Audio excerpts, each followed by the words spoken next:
May 10th, 1944. 0530 hours. Cotentin Peninsula, Normandy. The morning light was too weak to warm anything. Just a pale thread stretched across damp hedgerows, still soaked from night rain. The air held the smell of wet earth, crushed leaves, and livestock somewhere far beyond the tree line. Every breath tasted green and heavy.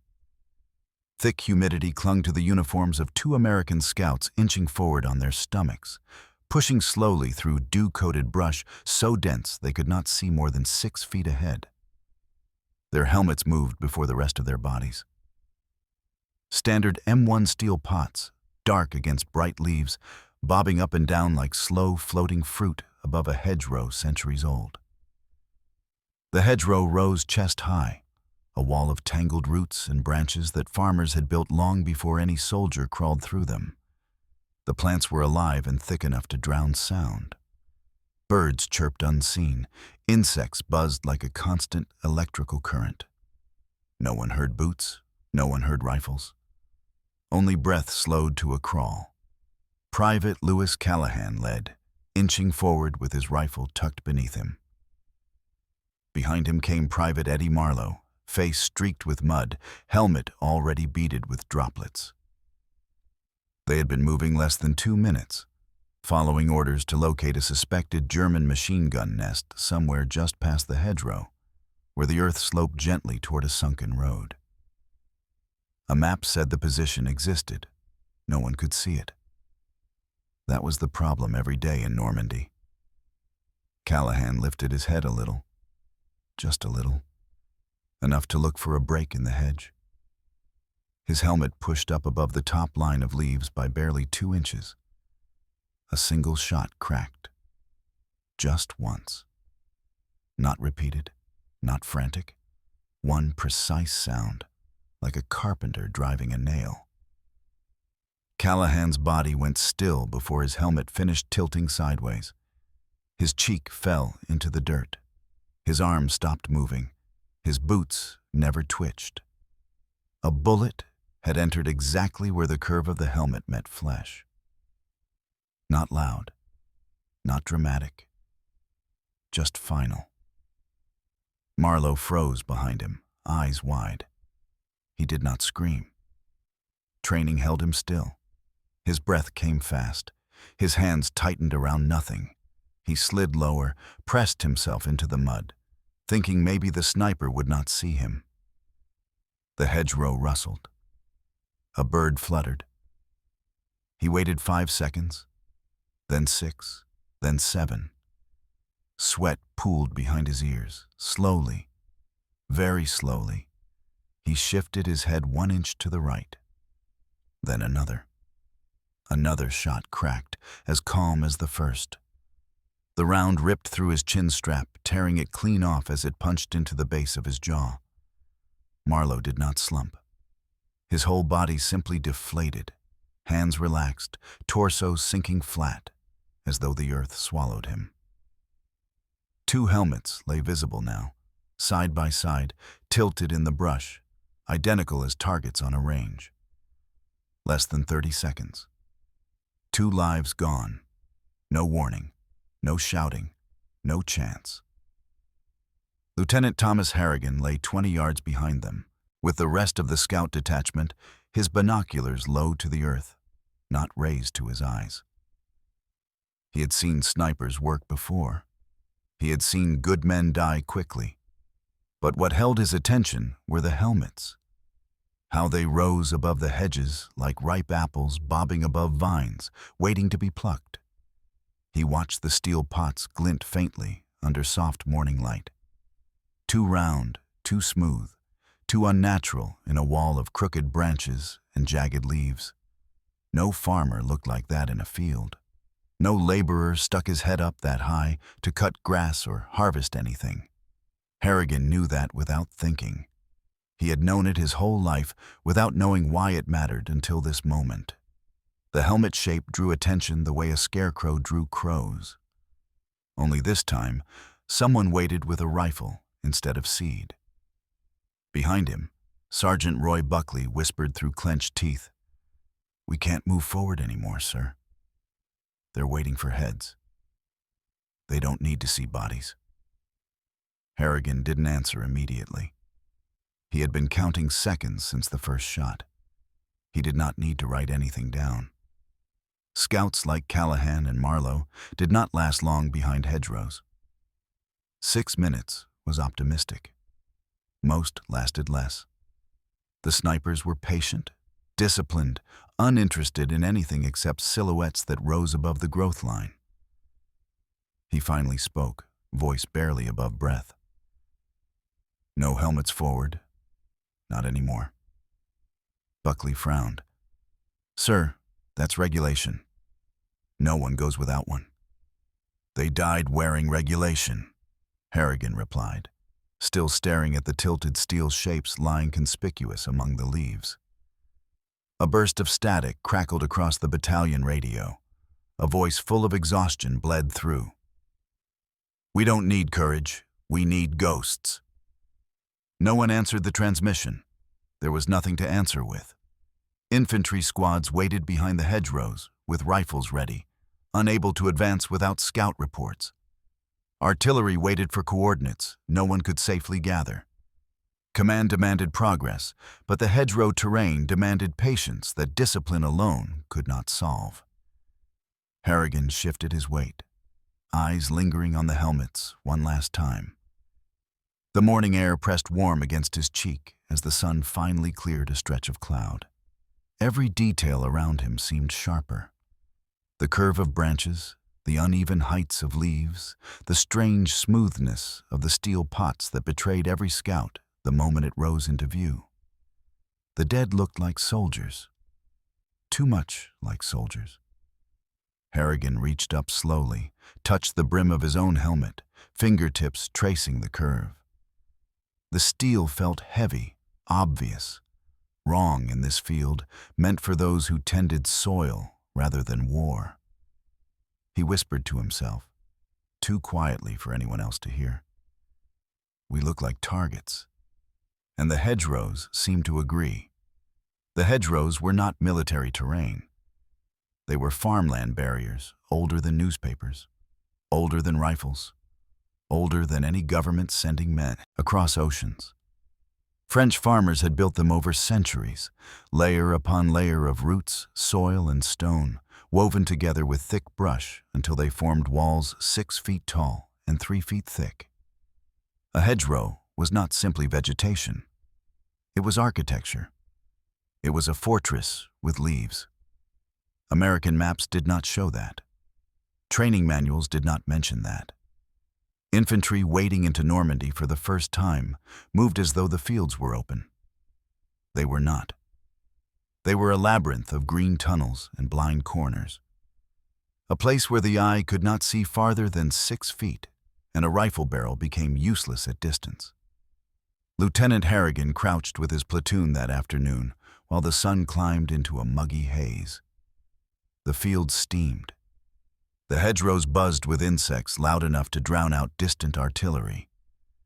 When a breeze finally arrived, it carried the smell of manure and crushed weeds. Somewhere beyond the green walls came the distant clatter of German machinery, muffled by soil as though buried under earth. Sergeant Buckley knelt beside Harrigan with a folded map. The map was neat and useless. Printed lines cut across imaginary open terrain that did not exist.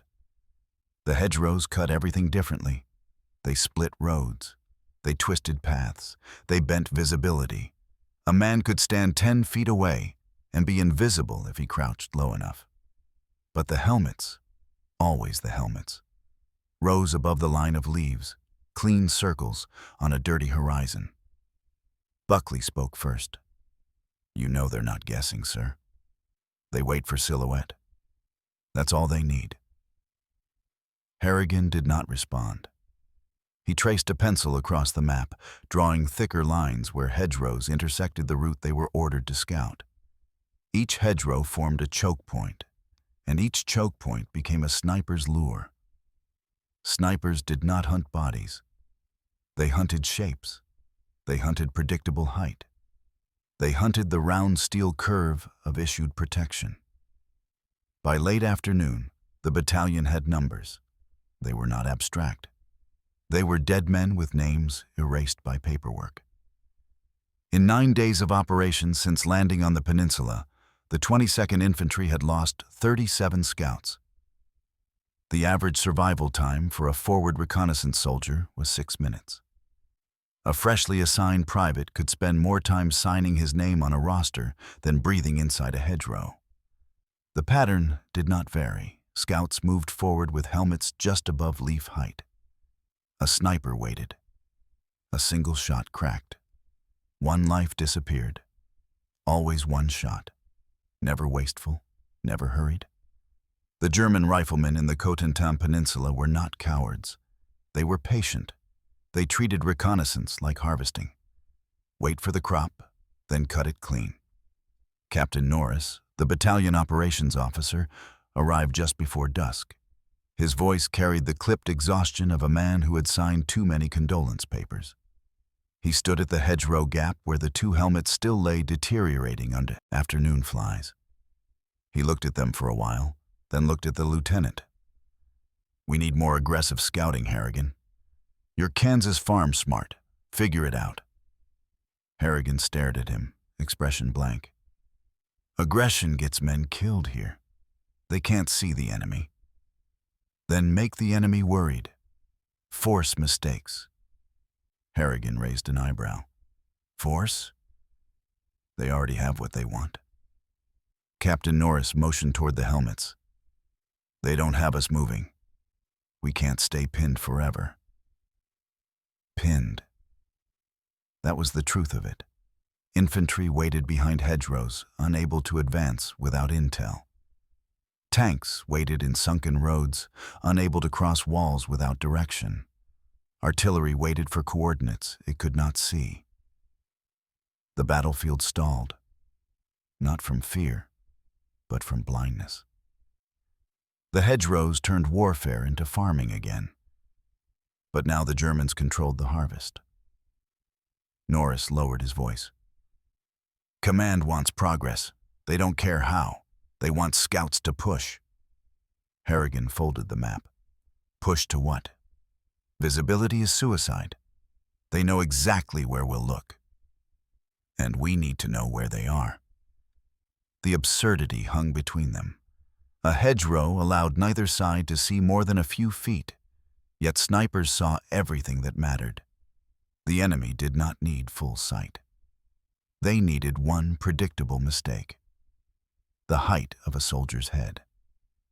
Norris finally muttered, "If we had invisible scouts, we'd move through this peninsula in 1 week." Buckley let out a humorless laugh. "Invisible scouts? We can't even keep visible ones alive." No one laughed after that. The flies buzzed louder around the helmets. Harrigan looked at them again, their perfect curve against wild leaves. The steel pots were strong enough to stop fragments, but they might as well have been bullseyes. The Army had designed protection for shrapnel, not for silhouette. At sunset, the battalion radio crackled again, passing a message from another regiment cut to ribbons near St. Lo. The voice came through broken with static, its tone frustrated, not frightened. "You can't kill what you can't see. We need them not to see us." Harrigan sat still long after the radio fell silent. He rubbed dirt between his fingers, feeling how soft the soil was beneath these ancient boundaries. He smeared the dirt across the top of his helmet, watching the mud dull its shine. Then he let his hand drop. The helmet still looked wrong. Not because it was inadequate armor, because it was an announcement. Farmers knew how to disappear in their fields without armor. Soldiers in Normandy needed the same skill if they wanted to stay breathing. The issue was not bravery. The issue was shape. What killed scouts was not bullets. It was being recognizable. And as long as American reconnaissance looked like soldiers, the Wehrmacht would keep harvesting heads from hedgerows with patient, surgical precision. Harrigan finally said aloud, mostly to himself. "We don't need to be stronger. We need to stop looking like us." The hedgerows seemed to rustle in agreement. Lieutenant Thomas Harrigan did not look like a man sent to fight in Europe. He looked like someone who should have been checking soil acidity behind a barn. His hands were thick from work that did not belong to uniformed life. Even when he held binoculars, he cradled them the way a farmer would hold a jar of seeds, carefully, as though something delicate inside could be wasted if handled wrong. He had grown up on a dairy farm outside Dodge City, Kansas. He never bragged about it. He never talked about it unless someone asked why he understood grass height better than rifle angles. The farm had been his classroom long before Kansas State ever admitted him as a student of agricultural science. His father, a quiet man with a habit of measuring things by eye, would walk rows of crops and mutter about shadows, growth lines, and wind directions the way other men talked about weather forecasts. Harrigan listened and learned. The lesson had been simple. Fields have rules, and anyone who does not obey those rules gets seen. On the farm, that meant deer breaking patterns too early and getting spotted by hunters. Out here, in Normandy, it meant American scouts lifting their helmets above a leaf line that had been growing for centuries. The hedgerows were not plants to Harrigan. They were history rooted in soil, and history did not change to accommodate armies. That afternoon, after Captain Norris left, Harrigan walked the perimeter with Buckley. They stayed low. They crouched like thieves, not like soldiers. Buckley complained the whole way. "We're crawling like thieves," Buckley muttered. "We are thieves," Harrigan replied. "We're stealing sight." Buckley stopped walking. "Sir, you think this is about how we move?" "It's exactly about how we move," Harrigan said. He pointed with his pencil at the top of the nearest hedgerow, its leaves shining in the late light. "Farms are built to hide work. Farmers stay under this line because crops demand it." Buckley squinted at the brush. "Crops don't demand anything. Farmers choose." "No," Harrigan interrupted. "Crops decide where men stand. Farmers learn to blend with them, or they trampled what fed them." Buckley stared, unsure if the lieutenant was serious or crazy. Harrigan did not care. He kept studying angles, estimating silhouette heights, silently tracing how a head looked when exposed above leaf lines. He had a habit of analyzing everything, like a plant problem. A sniper was not an enemy to him. A sniper was a pest that exploited weak crop posture. The solution was not armor. The solution was camouflage. Not camouflage of color or pattern, but camouflage of shape. Back at the regimental tent, other officers pored over artillery reports. They argued about fire missions and supply shortages. Harrigan found a different report: civilian agricultural supply being unloaded for humanitarian relief. The document listed shovels, fertilizer sacks, seed bags, and wide-brimmed canvas farm hats intended for French peasants. He stared at the hats. They were ugly things, floppy, cheap, the kind worn by men who baled hay and yelled at animals that ignored them. A soldier would never choose to wear one. And that was precisely the point. Soldiers always looked like soldiers. Farmers never looked like targets. He imagined scouts wearing those hats, heads lowered, bodies stooped, silhouettes broken by loose fabric. They would not look like trained reconnaissance sneaking forward. They would look like men bending to cut grass or gather branches. They would not draw fire. They would not rise above the growth line. They would look wrong enough to live. That evening, Harrigan approached the supply depot. The quartermaster, a stocky sergeant from New Jersey with a face like a bored bulldog, looked confused when Harrigan requested 27 farm hats. The man flipped through paperwork twice, thinking he misheard the number. "You need 27 what?" Hats, Harrigan said. These hats? The sergeant tapped the crate. The ones for French farmers? Yes. The sergeant frowned. For your scouts? Harrigan nodded. Sir, these aren't regulation gear. They're stupid. They won't stop shrapnel. They won't stop anything. They'll stop bullets, Harrigan replied. The sergeant stared. No, they won't. They'll stop bullets from being fired. Silence followed. Not agreement. Only confusion deep enough to stall protest. The sergeant finally muttered something about signatures and responsibility forms. Harrigan signed them all. Back at the bivouac, he handed the first canvas hat to a private named Harris. The young man held it at arm's length as though it were soaked in poison. Sir, Harris whispered, this makes me look like a scarecrow. You afraid of crows? Harrigan asked. No, sir. Then you'll live longer than Callahan and Marlowe did. Harris's expression hardened. He put the hat on. It slouched across his brow awkwardly. He looked ridiculous. No one laughed. Harrigan continued distributing hats. Men exchanged uncertain glances, not contemptuous, just unsure if they were being saved or mocked. Buckley held his hat like a dead animal. Sir, we'll look like peasants. Good, Harrigan said. Peasants live here. Soldiers don't. No one argued further. The hedgerows rustled in the evening wind. Sunset faded into thick darkness where visibility dropped to almost nothing. Out in those fields, snipers were waiting for helmets they expected to see again in the morning. They would be disappointed. Harrigan settled into his foxhole, pulled the newly issued farm hat over his brow, and lay back in the dirt.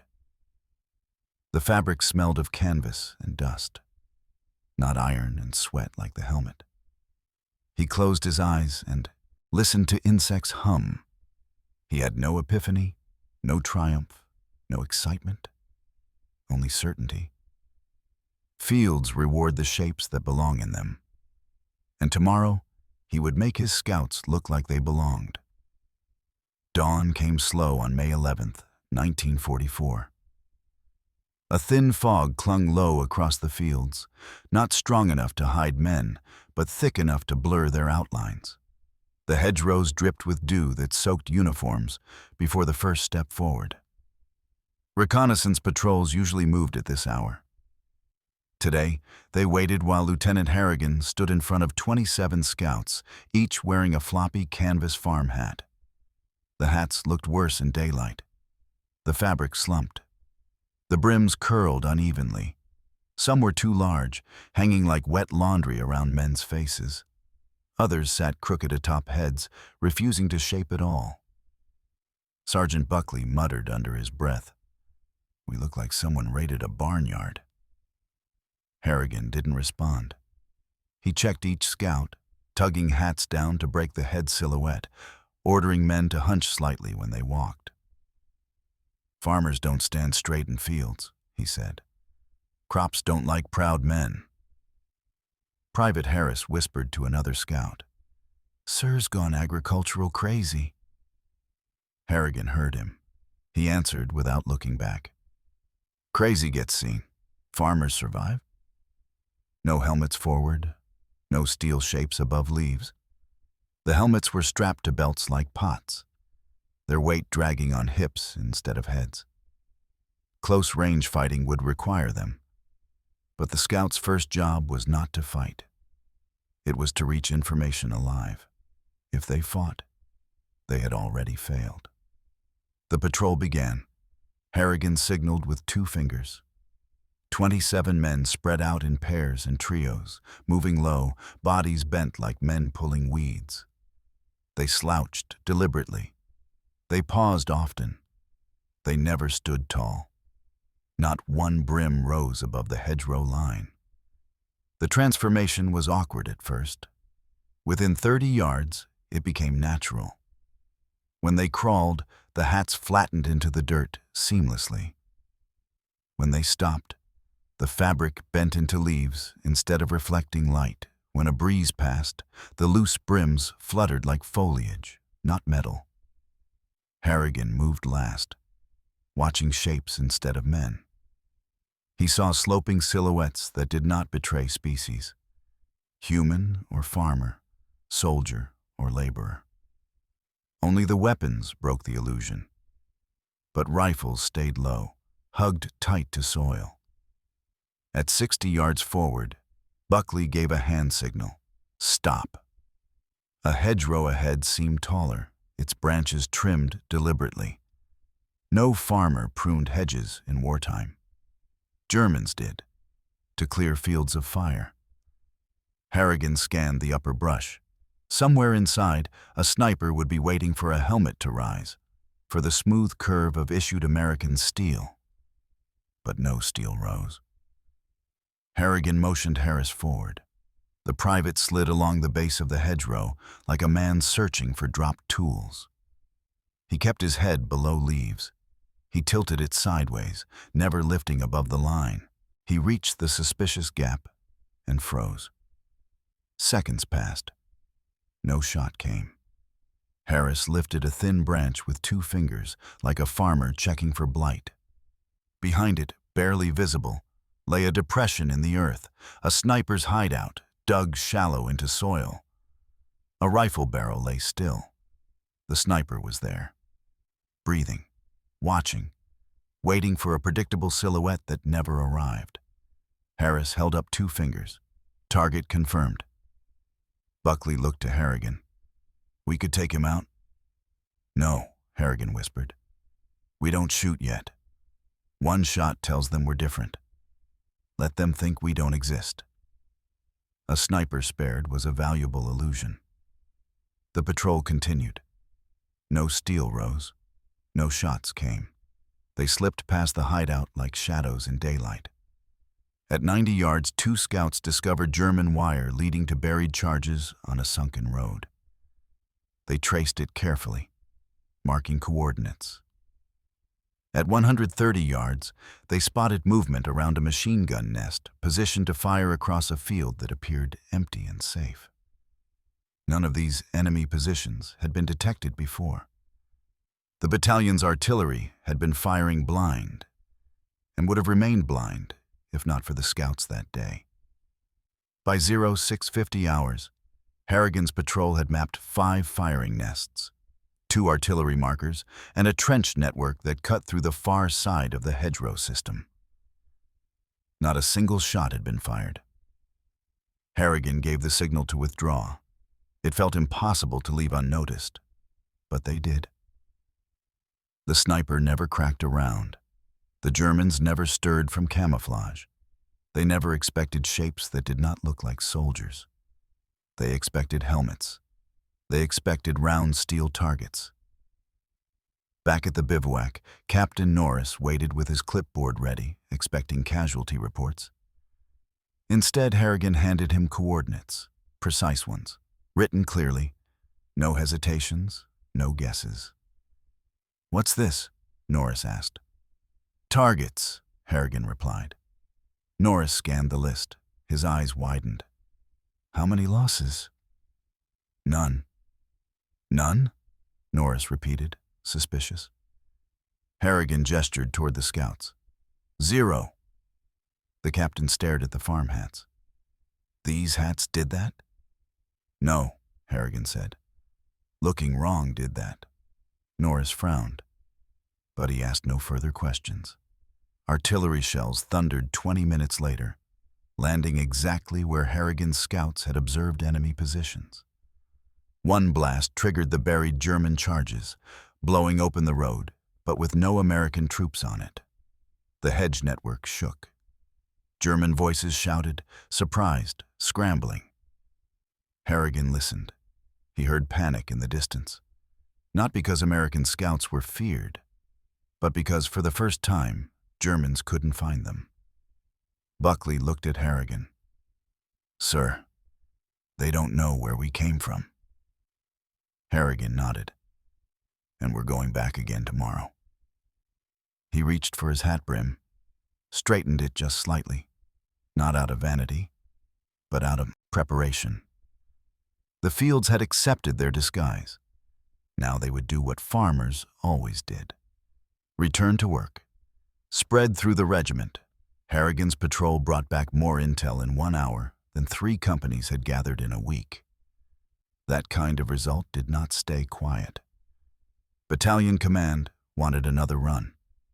Not the same area, new ground, harder ground, closer to German artillery lines. May 12, 1944, 06:15 hours.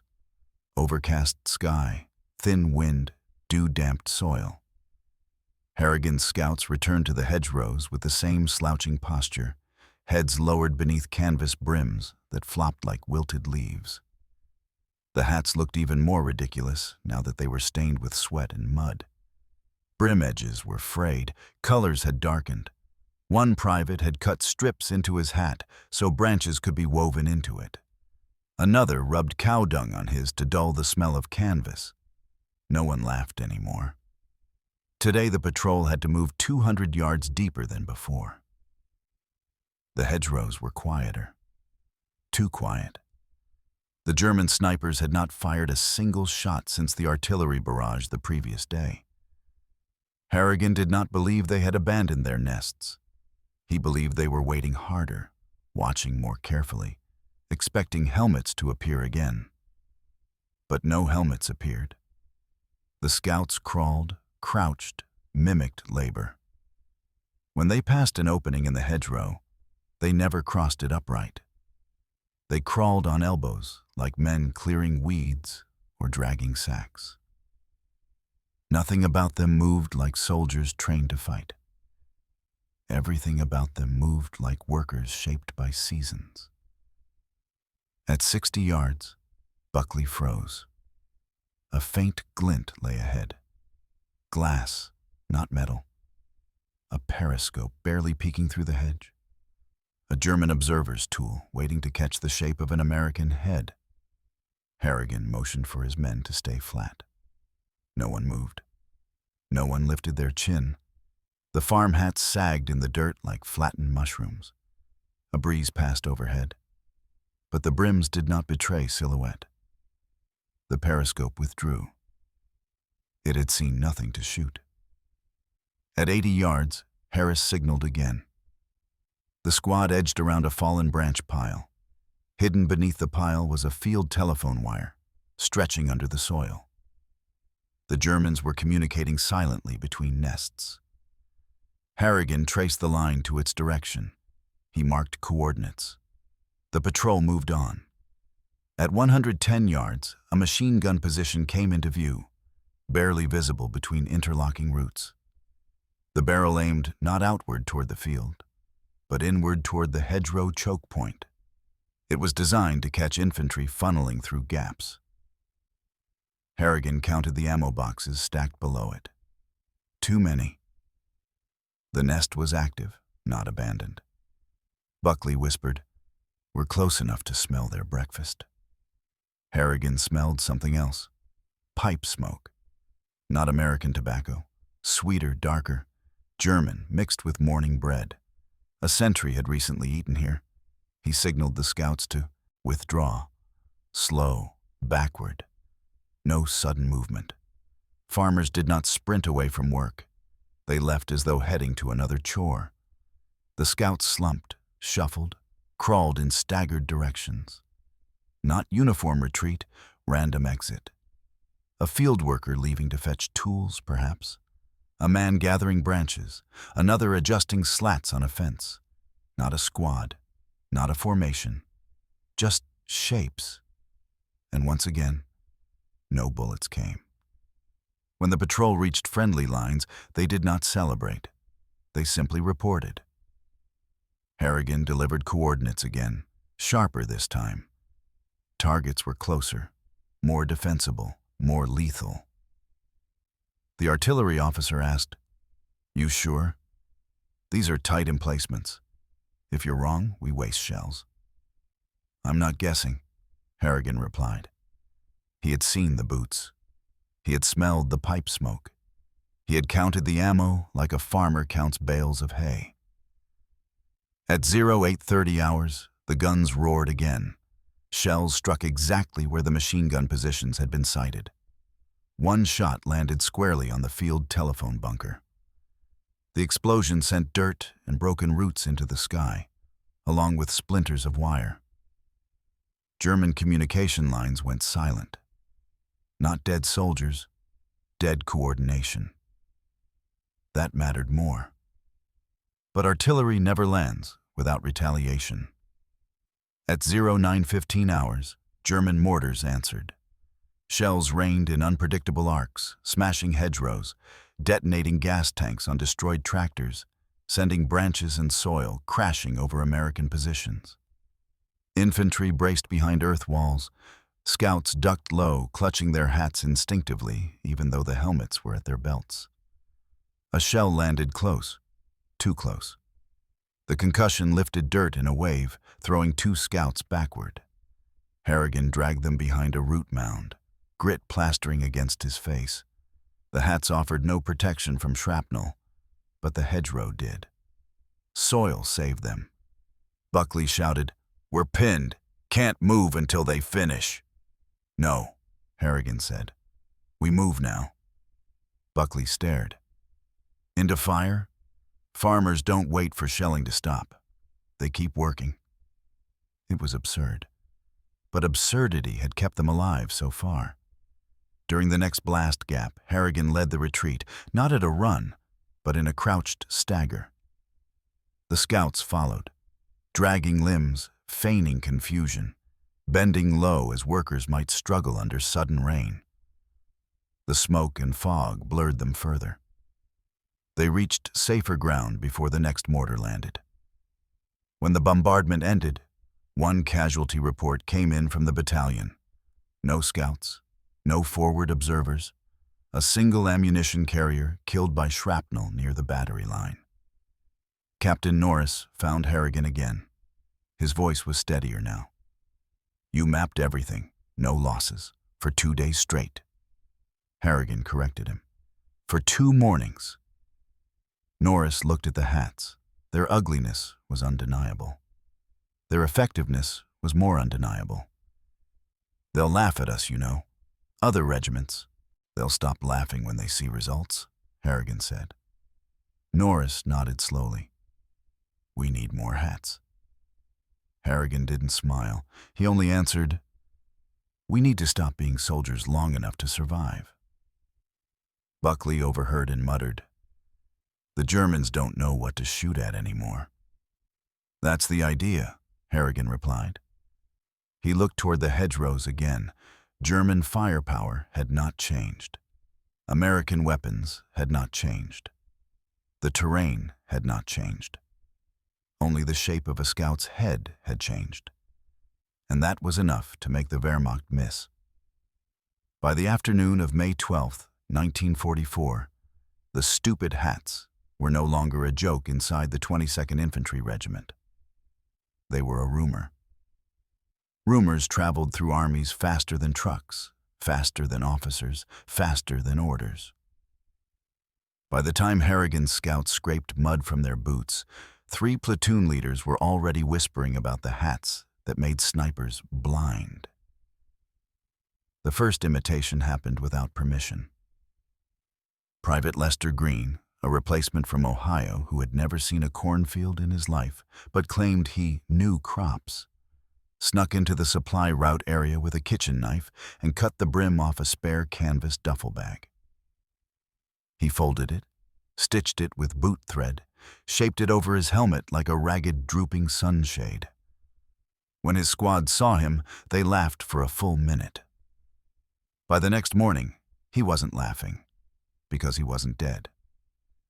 His patrol moved through 3 hedgerow gaps and did not draw a single shot. When the company came back, Green didn't brag. He just kept cutting cloth. By nightfall, half of 3rd Platoon was cutting up sacks and tent scraps, trying to mimic the floppy brim shape without anyone outright admitting they were copying Harrigan's scouts. Not a single officer had authorized the change. When Captain Norris saw it, he nearly had a stroke. He stormed up to Green, grabbed the threadbare imitation hat with both hands, and barked, "Are you out of your mind? This is a uniform violation." Green responded like a man who had survived something the regulations had not. "Sir, if it keeps them from shooting at my head, I'll take the violation." Norris opened his mouth to argue, then closed it. He let go of the hat, slowly. "We're not making this a rule," Norris said. "Not yet." No one needed it to be a rule. Necessity was doing the recruiting. Scouts from other companies started watching Harrigan's patrols, trying to copy how they crouched, how they moved. The hats were only part of the deception. The rest came from posture and motion, the way a farmer's shoulders slump from lifting tools all day, the way a worker drags his feet through damp soil, the way a man in fields pushes branches aside, not like an enemy clearing cover, but like a laborer looking through crop stems. On May 15th, 2 runners from the 18th Infantry Regiment arrived at the bin, 22nd to borrow wire cutters, and returned carrying something else. 3 supply requisition forms marked textiles for agricultural distribution. The 18th was trying to get hats. They had heard about the farm trick. Still, ridicule persisted in pockets. Older officers sneered at the hats as uncivilized. One battalion staff captain, fresh from West Point and still smelling of new uniform cloth, said the entire idea was an embarrassment to the Army. He told Harrigan directly, "We are soldiers, not hay balers playing war." Harrigan did not flinch. "Sir, farmers live longer than soldiers in Normandy."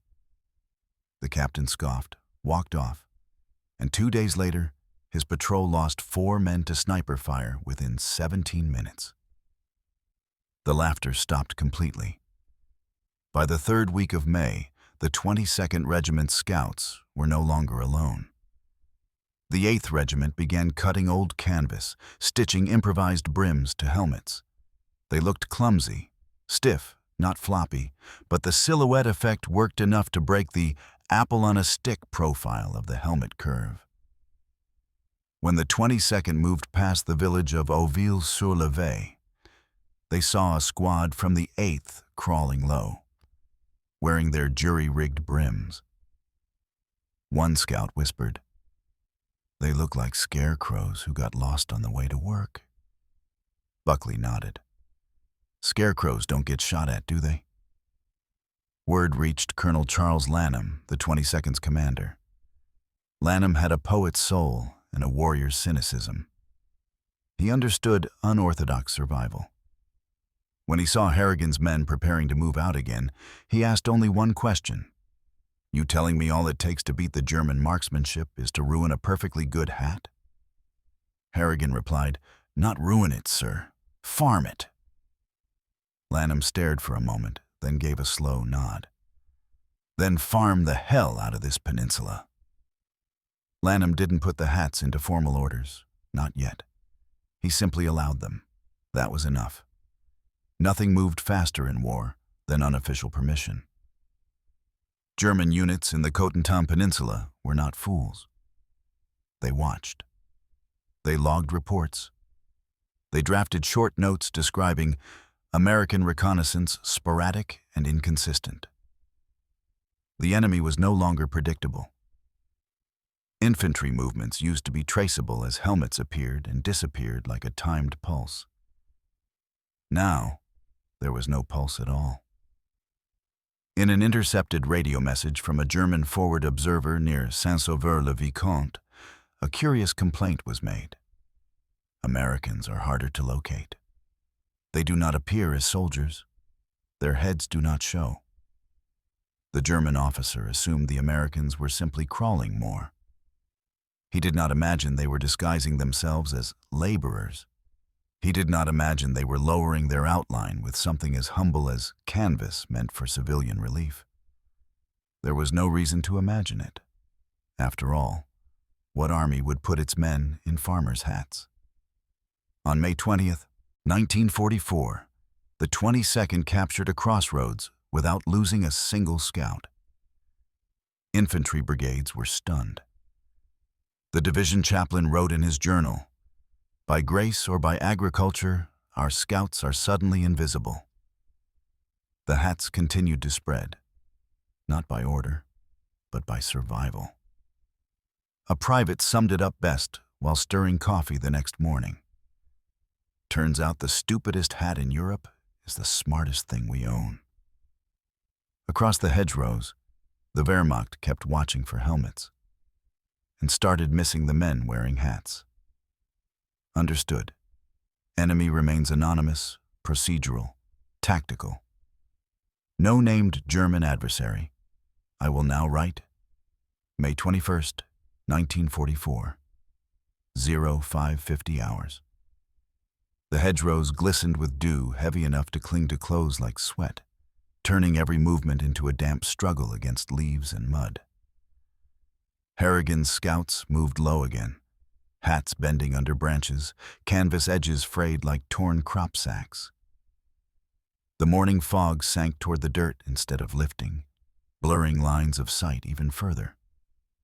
It was the kind of weather farmers would curse and soldiers feared for a different reason. 30 minutes after dawn, artillery had already spoken. American guns had struck a suspected crossroads near Briquebec, clearing nothing, revealing nothing. Scouts had to go deeper to confirm whether the barrage had hit anything critical. The hats were soaked and pulled lower over brows. Harrigan checked every man for slouch, for posture, for movement that resembled labor and not marching. Then he sent the first pair forward, Harris and Buckley. They crawled past a ditch, past a leaning fence post that had once held cattle wire, past roots thick enough to scrape packs. At each choke point, they moved like men clearing weeds or searching for tool handles left behind. Not once did a hat crest the leaf line. At 90 yards, the field changed. This hedgerow was different. Its growth trimmed at uniform height, the kind only seen when someone cuts from the other side for sight lines. A cut hedge was no different from a plowed field. Its purpose was not decoration. It was preparation. And preparation meant someone expected something to cross it. Buckley froze. Harris lifted his hand slightly. They waited. No shot came. Harrigan scanned with binoculars held low. Through the thick roll of fog, a faint glint appeared beyond a branch, a slit of glass. Not a scope, a periscope, low profile. The kind German observers used to measure movement without exposing themselves. The enemy was watching for helmet silhouettes again. The periscope nudged left, then right, then lowered. They had seen nothing familiar. Harrigan tapped Buckley's boot twice. Move on. They slipped past, silent. At 130 yards, the scouts reached a shallow ditch at the base of another hedgerow. The ground dipped enough to hide a prone man entirely. Harrigan signaled 2 scouts forward. They eased into the ditch like men fetching fallen tools. Their hats drooped forward. Their rifles hugged the soil like shovels set down. No shot came. That was the first sign something was wrong. German marksmen were disciplined. They waited for certainty. But they were also decisive. Twice now, they had remained silent. Hesitation meant uncertainty. Uncertainty meant they could not identify what they were seeing. Buckley whispered, "Sir, they don't trust what they're looking at." "They don't see us," Harrigan replied. "Not the way they expect to." He motioned the scouts forward again. Then all at once the field erupted, not with bullets, but with mortars. A sharp pop echoed through the fog, followed by a shrieking arc overhead. A single round landed near the hedgerow gap behind them, not at the scouts, but at the choke point infantry usually used. Dirt and root fragments shot into the air. A second mortar followed, then a third, all landing where helmets normally appeared when squads waited to move. "They're firing blind," Harris hissed. They were not firing blind. They were firing at habit. Mortars were landing at predictable infantry staging areas, not at the scouts. The Germans had no silhouette to target, so they targeted doctrine. The hats weren't just hiding scouts. They were forcing the enemy to waste ammunition. For 6 minutes, mortars fell in patterns, meant to trap infantry movements. Harrigan watched every impact crater. He counted distances, angles, intervals. German doctrine liked predictable dispersions. Pattern, not guesswork. They were using pre-plotted kill zones. The fog thinned just enough to reveal a blur of movement behind the distant hedgerow. A figure leaned forward, adjusting a mortar base plate. Another soldier passed ammunition. They were firing at a map, not at men. The scouts lay unnoticed, 15 yards from the target. No prone infantry would have ever gotten this close wearing helmets. Buckley raised his rifle slightly. Harrigan pressed his arm down firmly. Not yet. A single shot would alert the enemy to shapes they couldn't explain. Harrigan wanted confusion to remain. Confusion was better than casualties, better than success. Success made the enemy adapt. Confusion made them hesitate. At 150 yards, the scouts reached a rise in the soil. From there, they could see the mortar pit clearly. 2 men, sandbags, a communication line branching into the roots. Not fortified, not hidden. Just positioned where American scouts always died before finding it. Harrigan whispered, "Mark it." Coordinates were scribbled silently into a notebook. Not guesswork, not estimates. Exact. They withdrew the same way they arrived. Slow, slouched, uneven steps, like men walking to another chore. Mortars continued falling, wasting shells on phantom movements. When the patrol reached the regimental line, the infantry stared at them, soaked in fog and mud, farm hats bent and filthy. "You look like ghosts," someone muttered. Harrigan handed the artillery officer the coordinates. The man squinted. "How close did you get to mark this?" "Close enough to hear them arguing," Harrigan replied. At 0740 hours, American artillery returned fire. 4 shells, then 5, then 7. The mortar nest disappeared under a cloud of dirt and splinters. No German counter-sniper shots followed. There had been no silhouettes to verify where the scouts came from. No visible reconnaissance to chase. The morning was silent again. Even Buckley seemed stunned. "Sir, they didn't shoot us once." "They couldn't find anything to shoot," Harrigan said. He looked at the farm hats drying in the sun, dripping grease and mud. They weren't camouflage, they weren't armor. They were uncertainty. And uncertainty kills. The Wehrmacht had spent days hunting heads. Now it was firing at ghosts. Understood. Final chapter at 800 words. Continuing in the exact narrative structure. June 3rd, 1944. The Cotentin Peninsula buzzed with rumors, louder than artillery. Scouts from the 4th Infantry Division arrived at the 22nd Sector, carrying nothing but helmets and questions. They had heard whispers of invisible patrols, of ghost scouts, of farm hats that beat snipers. They expected exaggeration. What they saw instead were muddy canvas brims drying on rope lines, like laundry. Helmets lay unused nearby, straps stiff with dried sweat. A few scouts trimmed loose threads, sewing crude slits into hat edges to tuck leaves inside. Others rubbed ash into canvas to kill the smell of fresh cloth. The newcomers stared in disbelief. One private from the 4th asked, "Is this a joke?" Harrigan responded without looking up. If it were a joke, more men would still be laughing. The 4th didn't argue. They requested hats by that evening. No officer approved it formally. None dared forbid it. The hat was becoming what doctrine never could be, a survival instinct. By June 5th, Harrigan's platoon had performed 8 patrols without a single scout killed by sniper fire. Not almost none. Not fewer than before. None. The mathematics mattered more than pride. In the same 9-day span, 3 other regiments across the peninsula reported 28 scout deaths. The 22nd reported 0. A captain from the 9th Infantry demanded to see Harrigan's method himself. He crouched under a hedgerow on June 6th and watched 2 scouts slouch forward like lazy workers. He saw them vanish into brush with no shot fired. When they returned an hour later with coordinates, the captain said only one sentence. "This is not a disguise.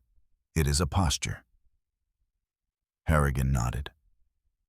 He had never claimed it was about fabric. The hat was not protection. It was permission. To stop looking like prey. The Army still cared more about gear than movement. Headquarters loved standardization, not instinct. Harrigan knew his hat trick would never fit cleanly into manuals.